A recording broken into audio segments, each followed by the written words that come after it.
మరి కాసేపట్లో Musi పునరుజ్జీవంపై power point presentation ఇవ్వనున్నారు అధికారులు. ప్రతిపక్షాల విమర్శలు, పరివాహక ప్రాంత ప్రజల ఆందోళనల నడుమ మూసీ పునరుజ్జీవనం ఆవశ్యకత, కార్యాచరణ ప్రణాళికను వెల్లడించనున్నారు. హైదరాబాద్లోని తాజ్ కృష్ణలో మూసీ ఇన్వైటీస్ అనేటువంటి పేరుతో నిర్వహించనున్న ఈ కార్యక్రమంలో ప్రాజెక్టు కార్యాచరణ, నిధుల సమీకరణతో పాటు 5 దశల్లో అభివృద్ధి ప్రణాళికలను వివరించనున్నారు. ఈ కార్యక్రమానికి పలువురు రాజకీయ నాయకులు, మేధావులు, పర్యావరణవేత్తలు హాజరయ్యారు. ప్రభుత్వ ఆహ్వానాన్ని బీజేపీ, బీఆర్ఎస్ తిరస్కరించాయి.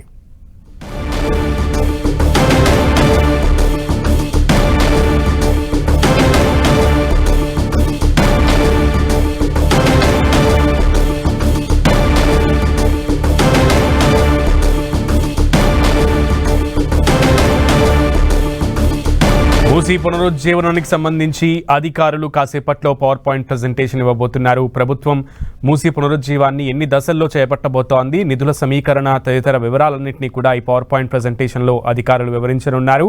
ముఖ్యంగా ప్రతిపక్షాల విమర్శలు, పరివాహక ప్రాంత ప్రజల ఆందోళనల నడుమ మూసీ పునరుజ్జీవం యొక్క ఆవశ్యకత, కార్యాచరణ ప్రణాళికను వెల్లడించనున్నారు.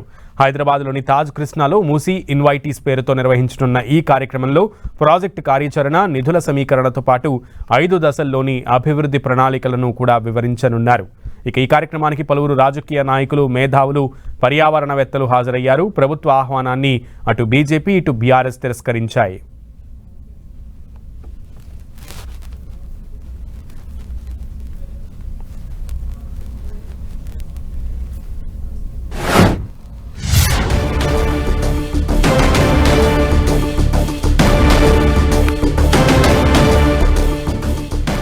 మూసీ పునరుజ్జీవం ఆవశ్యకతపై పవర్ పాయింట్ ప్రెజెంటేషన్ కు బీజేపీ, బీఆర్ఎస్ దూరంగా ఉంటున్నాయి. మూసీ అభివృద్ధికి వ్యతిరేకం కాదంటూనే ప్రభుత్వ తీరుపై ఆగ్రహం వ్యక్తం చేస్తున్నాయి. మూసీ పేరుతో జరిగే దోపిడీకి మాత్రమే వ్యతిరేకమంటున్నాయి. డిపిఆర్ లేకుండా పేదల ఇళ్లు ఎలా కూల్చుతారని విపక్షాలు ప్రశ్నిస్తున్నాయి. మూసీ పేరుతో పేదల ఇళ్లు కూలుస్తామంటే ఊరుకోమంటూ హెచ్చరిస్తున్నాయి.